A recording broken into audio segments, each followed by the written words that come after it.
మహిళా సాధికారత దిశగా ఆలోచనలకే పరిమితం కాకుండా ఆచరణలోకి తీసుకువచ్చిన ప్రభుత్వం వైఎస్ఆర్సీపీ అని మాజీ డిప్యూటీ సీఎం పుష్ప శ్రీవాణి తెలిపారు. ఈమె ఈ రోజు మీడియాతో మాట్లాడుతూ కూటమి ప్రభుత్వం పైన ఘాటు విమర్శలు చేశారు. ఎన్నికల్లో ఇచ్చిన ఏ ఒక్క హామీని నెరవేర్చారా అంటూ ప్రశ్నించారు. కూడా ఎంతో మంది మహిళలు ఈ రిజర్వేషన్ కోసం ఎదురు చూడడం జరిగింది. ఈరోజు ఈ బిల్లు ద్వారాగా ప్రతి అసెంబ్లీలోనూ లోక్సభలోనూ చట్టసభల్లో 33% సీట్లు మహిళలకు వచ్చేటువంటి అవకాశం ఉంది.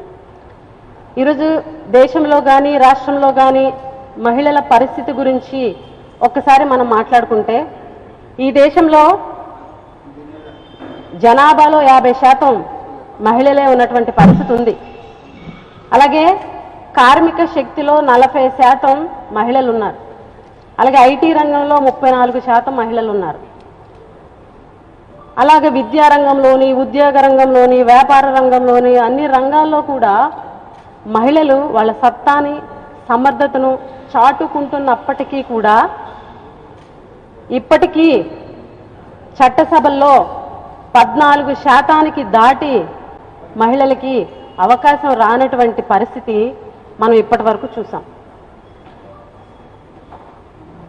రావాలంటే ఖచ్చితంగా చారిత్రకమైనటువంటి ఈ మహిళా రిజర్వేషన్ బిల్ అనేది ఖచ్చితంగా అవసరం. ఆ బిల్లు ఈరోజు పార్లమెంట్లో ఇంట్రడ్యూస్ అవ్వడం నిజంగా చాలా సంతోషాన్ని వ్యక్తం చేస్తున్నాం. ఈ బిల్లు రావడం వల్ల మహిళలు పిల్లలకి పాలిచ్చే తల్లులుగానే కాదు, పాలించే సత్తా ఉన్న మహిళలను కూడా అని చెప్పి నిరూపించుకునేటువంటి అవకాశం ఈ బిల్లు ద్వారాగా ఖచ్చితంగా మహిళలకు వచ్చేటువంటి పరిస్థితి ఉంది. అంతేకాదు ఈ బిల్లు ద్వారాగా చట్టసభల్లో కానీ చర్చల్లో కానీ మహిళా సమస్యల మీద, మహిళా హక్కుల మీద, మహిళా సాధికారత మీద చట్టసభల్లో చర్చల్లో పాల్గొని సలహాలు సూచనలు పంచుకునేటువంటి అవకాశం దక్కుతుందని కూడా ఈ సందర్భంగా తెలియజేస్తున్నాం. ఏదైతే ఈ బిల్లు ఈ మహిళా రిజర్వేషన్ బిల్లు ప్రతిపాదన వచ్చిన తర్వాత ఈ రాష్ట్రంలో అన్ని పార్టీల కన్నా ముందు కూడా, అన్ని పార్టీల కంటే ముందే జగన్మోహన్ రెడ్డి గారే మొదట స్వాగతించినటువంటి విషయం మీ అందరికీ కూడా తెలుసు. ఎందుకనంటే మహిళా రిజర్వేషన్ కోసం రాజకీయాల్లో మహిళలకు రిజర్వేషన్ కల్పించినటువంటి నాయకుడు వైఎస్ జగన్మోహన్ రెడ్డి గారు. జగన్మోహన్ రెడ్డి గారు 5 ఏళ్ల పాలనలో 5 సంవత్సరాలు కూడా సంక్షేమ పథకాల్లో కానీ పాలసీల్లో కానీ జగన్మోహన్ రెడ్డి గారు అత్యధిక ప్రాధాన్యత మహిళలకే ఇవ్వడం ప్రతి ఒక్కరికి కూడా తెలిసినటువంటి విషయమే. ఏదైతే రాజకీయాల్లో మహిళలకి అత్యధిక ప్రాధాన్యత ఇచ్చినటువంటి నాయకుడు కూడా ఈ రాష్ట్రంలో జగన్మోహన్ రెడ్డి గారు ఒక్కరే అని చెప్పి సందర్భంగా తెలియజేస్తున్నాను. ఎందుకనంటే రాజకీయాల్లో మహిళలకు అత్యధిక ప్రాధాన్యత ఇస్తారు అనడానికి నేనే ఒక ఎగ్జాంపుల్. ఈరోజు మీ ముందు ఇలా మాట్లాడుతున్నాను అనంటే జగనన్న ప్రభుత్వంలో డిప్యూటీ సీఎంగా ఒక మహిళనైనటువంటి నాకు అవకాశం ఇచ్చారు. ఒక చరిత్ర. ఎందుకనంటే ఉమ్మడి రాష్ట్రంలో కానీ ఆంధ్ర రాష్ట్రంలో కానీ విడిపోక ముందు కానీ విడిపోయిన తర్వాత కానీ ఈ రాష్ట్రంలో ఒక మహిళకి డిప్యూటీ సీఎం పదవి ఇచ్చినటువంటి చరిత్ర ఒక జగన్మోహన్ రెడ్డి గారికి మాత్రమే దక్కుతుందని చాలా గర్వంగా నేను తెలియజేస్తున్నా. అదేవిధంగా దళిత మహిళకు హోంమంత్రి పదవి, 2 దళిత మహిళకు హోంమంత్రి పదవి ఇవ్వడం జరిగింది. 2 బీసీ మహిళలకు మంత్రులుగా అవకాశం ఇచ్చారు. ఒక ఓసీ మహిళకి మంత్రిగా అవకాశం ఇచ్చారు. అదేవిధంగా కౌన్సిల్లో ఎక్కువ మంది మహిళలకి ఎమ్మెల్సీలుగా అవకాశం ఇచ్చారు.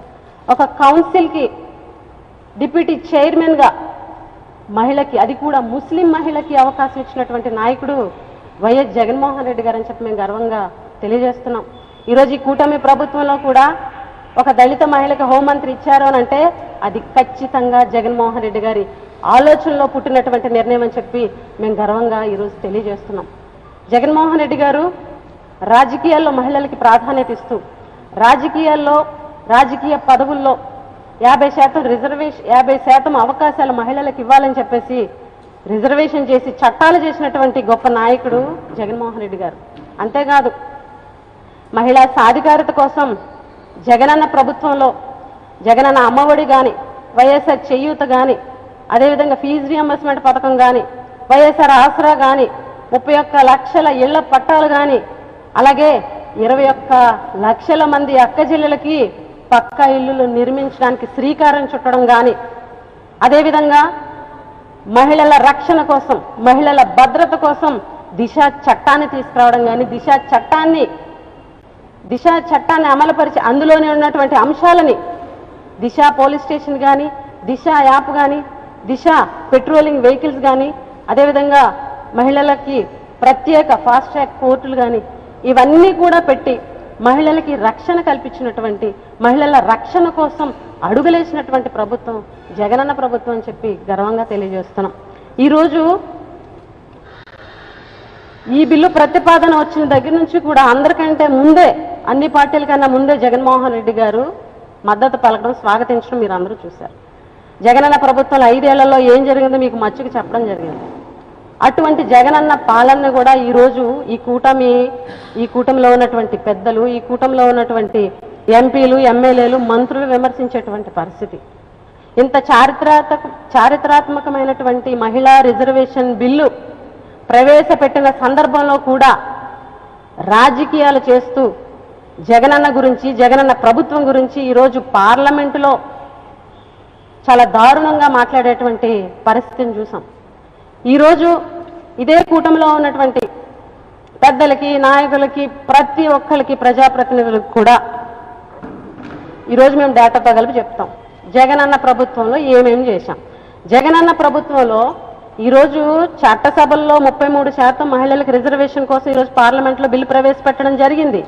కానీ జగనన్న ప్రభుత్వంలో రాజకీయ పదవుల్లో 50% రిజర్వేషన్ మహిళలకు ఇవ్వాలని చెప్పేసి చట్టం చేసినటువంటి నాయకుడు జగన్మోహన్ రెడ్డి గారు. మీకు ఉదాహరణకి ఈ రాష్ట్రంలో 13 జిల్లా పరిషత్ చైర్మన్లు ఉంటే, మీకు మా వార్తలు నచ్చినట్లయితే మా ఛానల్ ని సబ్స్క్రైబ్ చేయండి, లైక్ చేయండి, కామెంట్ చేయండి. మరిన్ని వార్తల కోసం R9 టీవీ ఛానల్ ని చూస్తూ ఉండండి.